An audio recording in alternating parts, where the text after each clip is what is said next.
Bienvenidos al Estadio Fantasy Podcast.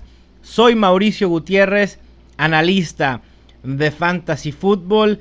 Episodio 102 del Estadio Fantasy Podcast. Ya cruzamos la barrera del centenar de episodios. Y pues hay que seguir con la información. Hoy me sentí abrumado. Me desperté, me preparé café. De hecho, sigo con mi café de la mañana. Estoy grabando por la mañana este episodio. Y empecé a notar mis pendientes y de verdad me abrumé. Es demasiado que hacer, pero muy entusiasmado que haya tanto por hacer porque ya está encima el Fantasy Football. Si ustedes han estado informándose, saben que ya hay mucho que analizar, mucho de qué platicar. Y ahorita el mes de julio y agosto, ese par de meses, son los más fuertes en cuanto a preparación del draft. Y también son dos de los meses que más disfruto. El día fue ayer o antier, estuve participando en el podcast de Hablemos de Fútbol. Y platicábamos justo eso, de cómo se disfruta la preparación para tus drafts de Fantasy Football. Y llega el día, duran una nada, a veces 2 horas, 3 horas, dependiendo el tiempo que tengas por cada pick, y listo, ¿no? Y habemos personas que jugamos en más ligas y tenemos a lo mejor 8 o 10 drafts por año. Los que juegan 2, 3 ligas, pues lo resienten más, porque dura muy poco esta etapa. Si bien en la etapa ya de gestión de temporada también es bonita, también se disfruta, para mí no hay nada como la evaluación de todos los jugadores que hay en Fantasy Football. El rankear, estar moviendo rankings, ver estadísticas del año pasado y no solo las yardas, touchdowns, sino ir un poco más allá, ¿no? Pases profundos, puntos fantasy por acarreos, puntos fantasy por targets, etcétera. Y todo eso se ven reflejado en los rankings que obviamente ya pueden consultar en estadiofantasy.com. Y también, bueno, pues ya está publicado el kit del draft o el draft kit, una publicación digital, la recibirán en PDF cuando la compren, donde vienen mis rankings half PPR, PPR, estándar, defensivos individuales, Dynasty. También incluyo un listado de ADP, que es posición promedio de draft, los depth charts de los 32 equipos, también las semanas de descanso.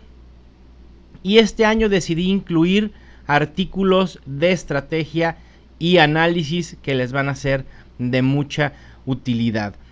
Cada vez que actualice el draft kit, se los estaré enviando vía correo electrónico. Así que solo necesitan hacer una compra y listo. El año pasado no había estas actualizaciones y había que hacer varias compras si querías tenerlo al día. Este año será diferente y me parece que es un mucho mejor producto por esto mismo, ¿no? Porque lo compras a principios de julio. Y si tu draft es a finales de agosto, no tienes de qué preocuparte, porque seguramente algunos días antes de tu draft vas a tener el draft kit actualizado totalmente. Vayan y cómprenlo, pueden encontrar el link en mi Twitter, en @mgutierreznfl. También ya se cerró la convocatoria para el Estadio Fantasy Bowl. Parece ser que vamos a armar muchísimas ligas. Todavía no estoy seguro de cuántas, pero va a estar bien interesante ese torneo de fantasy en el que saldrá un campeón absoluto de entre todas las divisiones o todas las ligas que se vayan a hacer, además de que habrá campeones divisionales o en cada una de las ligas. A mediados de julio estaré enviando las primeras invitaciones, así que si te inscribiste, mantente al pendiente de tu correo, ya sea en tu bandeja de entrada o probablemente en la bandeja de spam, para que no vayas a perder tu lugar en el Estadio Fantasy Bowl. Y bueno, también todo el contenido que estoy generando en estadiofantasy.com, estoy aportando una cápsula semanal para el canal de YouTube La Cábala, Quienes no lo han visto, se los recomiendo. Estoy haciendo pues unas mini previas, ¿no?, de cada una de la división, con un jugador a evitar, un jugador a seguir y qué jugador es la opción más segura en Fantasy Football.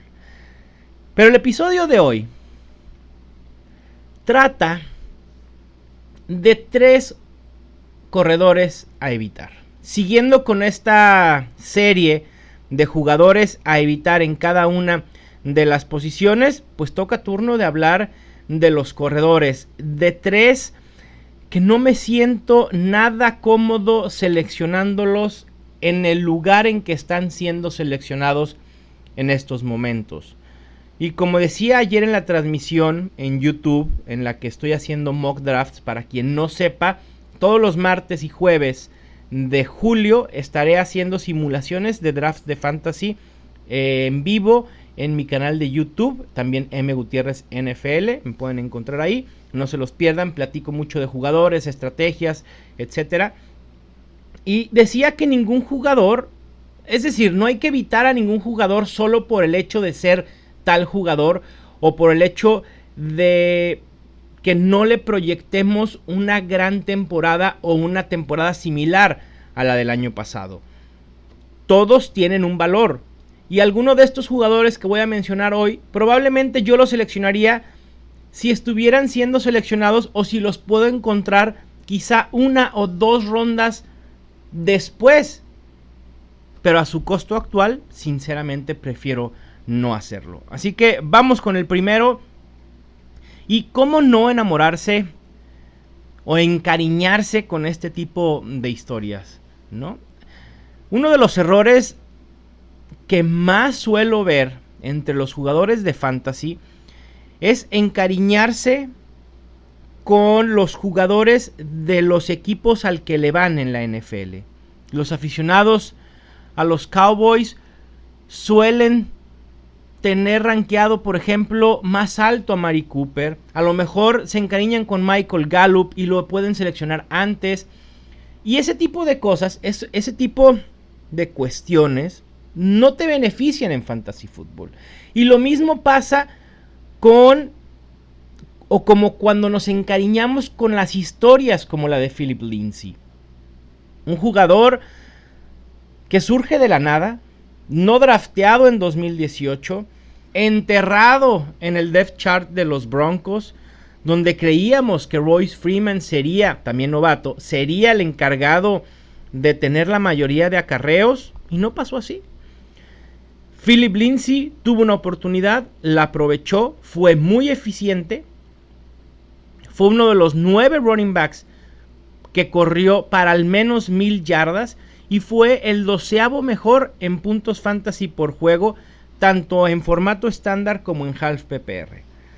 Sin embargo, ahorita está siendo seleccionado a mediados de la 4ª ronda y me parece un tanto alto por 2 cuestiones principalmente.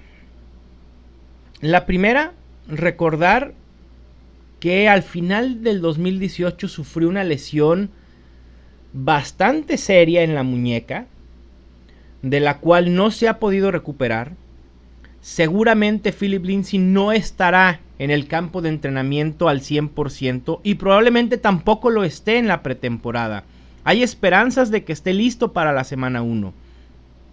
Denver tiene nuevo coach, tiene nuevo coordinador ofensivo y Royce Freeman, quien fue seleccionado mucho más alto, dejen mucho más alto, fue seleccionado a contrario de lo de Philip Lindsay, es talentoso y va a estar practicando con el primer equipo durante estos meses.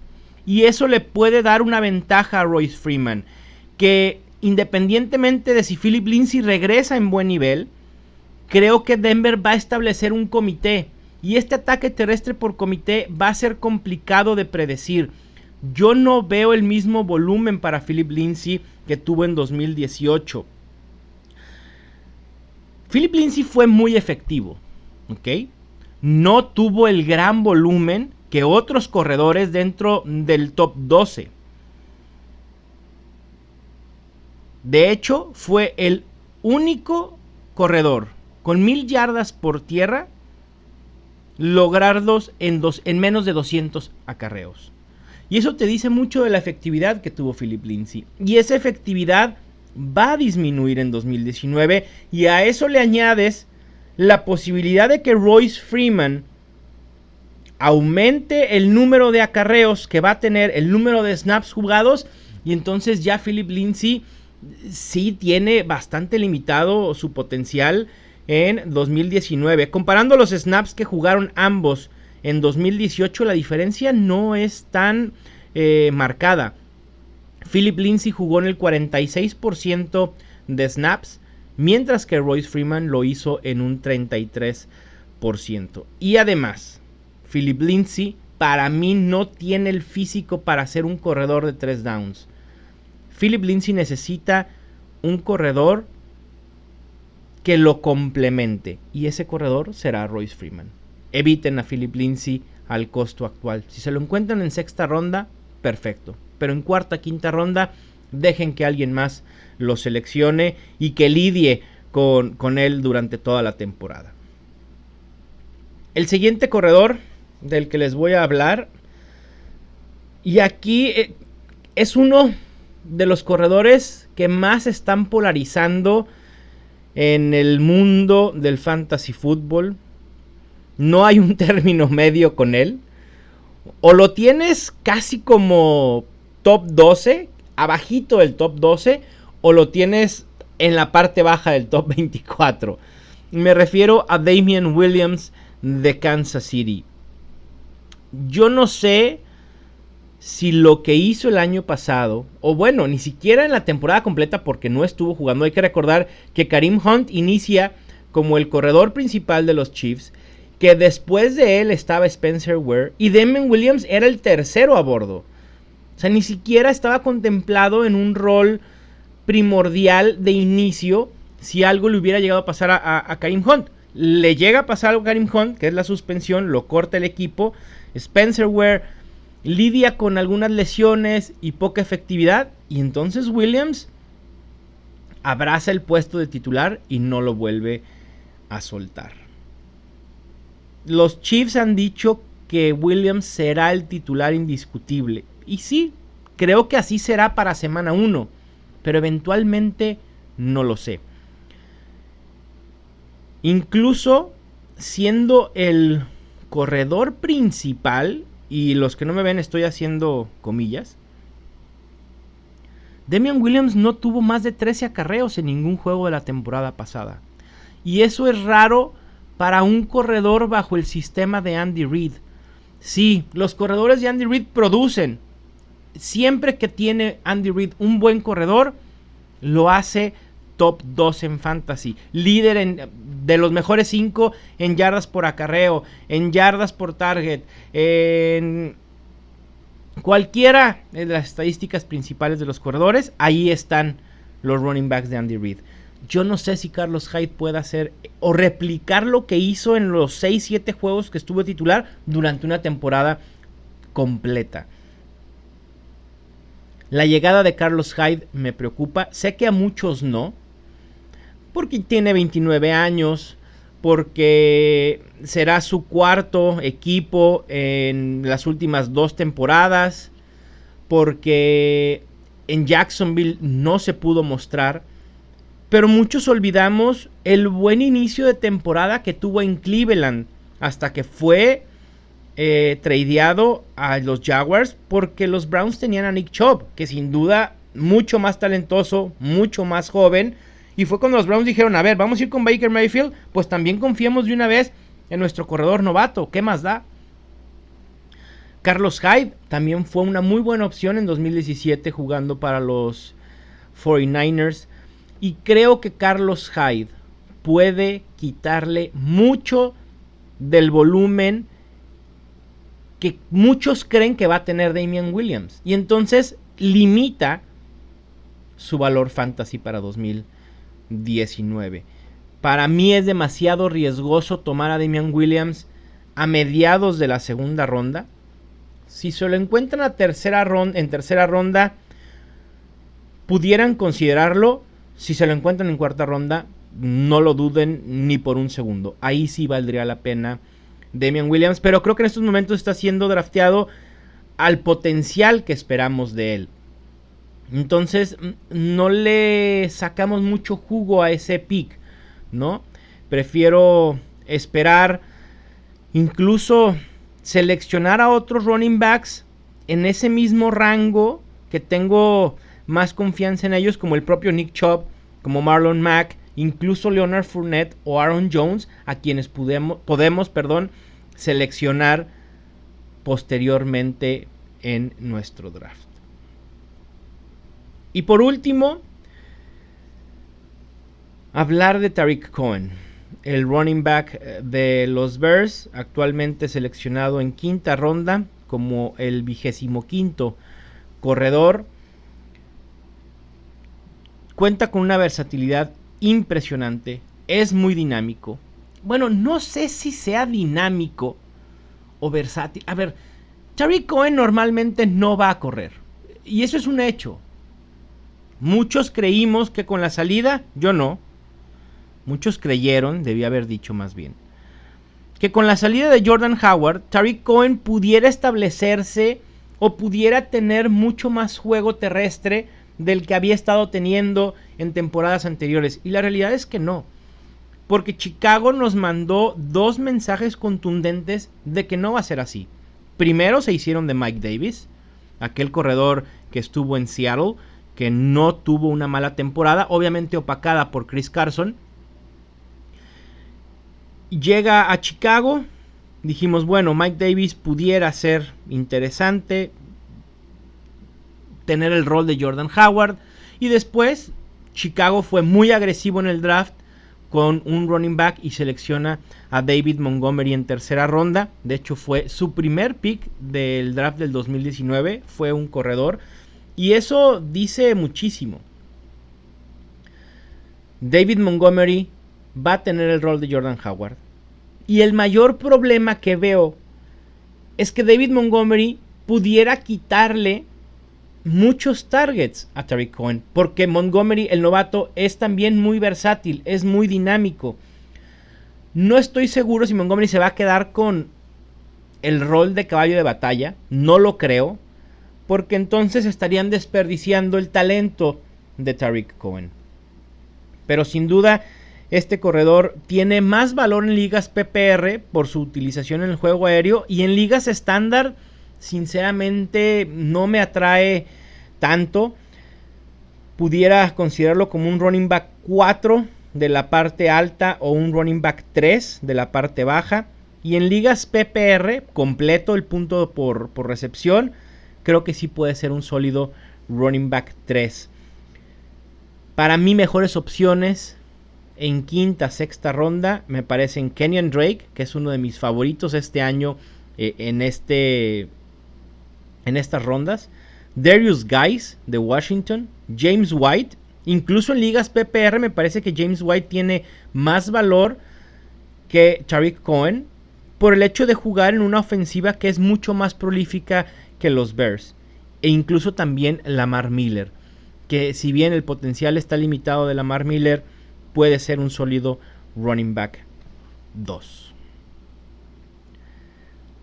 Continúen al pendiente de esta serie de jugadores a evitar. La que sigue será la de wide receivers. No sé si vaya a ser el episodio inmediato posterior, porque hoy mismo voy a grabar episodio del Scott Fish Bowl, porque ya el lunes 8 de julio comienza este torneo de fantasy. Quienes estén interesados en saber de qué se trata, les recomiendo que escuchen entonces el próximo episodio, que se tratará precisamente de eso. El artículo, recuerden que estos podcasts también los hago artículos, la mayoría, sobre todo esta serie de 3 jugadores a evitar. El de wide receivers lo estaré subiendo quizá el día de hoy, miércoles, a veces no sé ni en qué día vivo, les prometo. Ayer pensé que ya era 3 de julio, que hoy era 4 de julio, pero no.